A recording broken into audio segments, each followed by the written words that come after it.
to the point. Naanay bagong energy! Ang kinabagohang best ever Enervon, Enervon C+. Naanay zinc, vitamin C, vitamins B1, 2, 3, 5, 6 ug 12 ug vitamin E. Ang kinabagohang best ever Enervon, Enervon C+. Unilab yan. Multivitamins plus zinc is the generic name of Enervon Z+.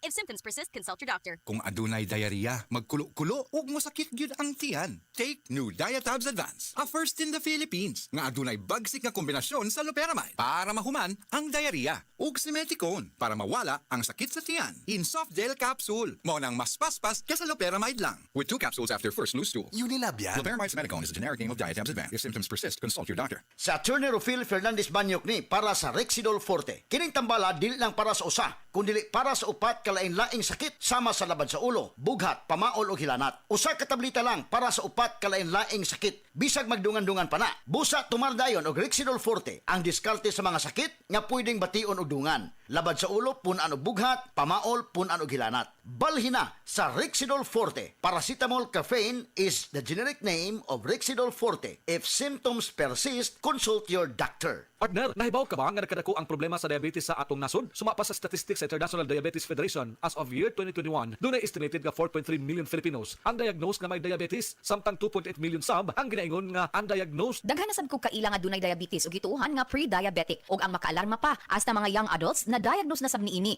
Maong dapat bantayan ang mga pipila ka mga simptomas sa diabetes sama sa sagad nga pagpangihi sa gabii, pagdaot ug ang hinay o dugay nga pag-ayo sa mga samad. Bitaw partner, lisod makabaton og diabetes. Tinuod na, pero kay ka, dunay research nga nag-ingon nga dunay vitamina nga pwedeng makatabang sa pagpaubo sa insulin resistance. Ang vitamin D, kining insulin resistance, dunay epekto sa risk o pagbaton og diabetes. Apan murag dili tanang Pinoy mo inom og vitamin D. Unya hadlok sa magbuwad sa adlaw mao posibleng kuwangan sa vitamin D. Pero partner, ipasabot pa og dugang kining insulin resistance.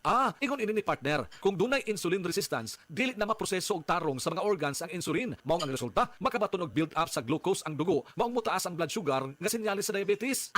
Maayong balita kung dunay ikatabang ang vitamin D sa insulin resistance. Gawas syempre sa pagbatasan sa healthy lifestyle. Usa pa, suma sa research, mas maayo kung 800 IU vitamin D3 ang imnon. Duol sa recommended nga daily dose na suma sa Philippine Dietary Reference Intake, kung presyo sab ang iskutan, dunay 800 IU vitamin D3 nga dili bugat sa bulsa. Ang Farex David 800, 6 pesos o 50 centimos lang per capsule. Mas barato kumpara sa leading brand. Mangutan ako sa akong doktor kabahin sa Farex David 800. Maayo nga lakang na partner, mausab na ang akong tambag sa tanan. Pangutana ang inyong doktor kabahin sa Farex David 800. Ug kung unsaon ini nga makatabang sa imong panglawas. Cholecalciferol is the generic name of David 800. If symptoms persist, consult your doctor. Coco Martin po, para sa next generation Toyota Tamaraw. Tulad ko, ang bagong Tamaraw, iba't iba ang mga karakter. Bida sa pamilya, sa negosyo, sa adventure. Iba-ibang forma para sa iba't ibang pangangailangan. Angat sa diskarte, may maaasahang lakas at tibay pa. Kaya dito na tayo sa bagong Tamaraw. Kasama natin sa ating mga panalo sa buhay. Abante, posible sa next generation Toyota Tamaraw. Handa ka na umabante? Posible! Punta na sa Toyota dealer to reserve the Tamaraw of your dreams. Starts at 937,000 for the 2.4 drop-side diesel manual transmission long wheelbase. Mga kababayan, ang HIV ay ating ding pag-aralan. Pakipag-ugnayan sa healthcare worker para sa tamang impormasyon. Magpatingin at kunin ang libreng screening para mabantayan ang kalusugan at masunod ang tamang gamutan. Ang DOH ay nagbibigay ng libreng ARV o antiretroviral medicine sa buong Pilipinas. Wala nang dapat mamatay dahil sa HIV. Kaya nating kamtan ito. Isa po itong paalala mula sa DOH dahil bawat buhay mahalaga. Sa bagong Pilipinas, bawat buhay mahalaga.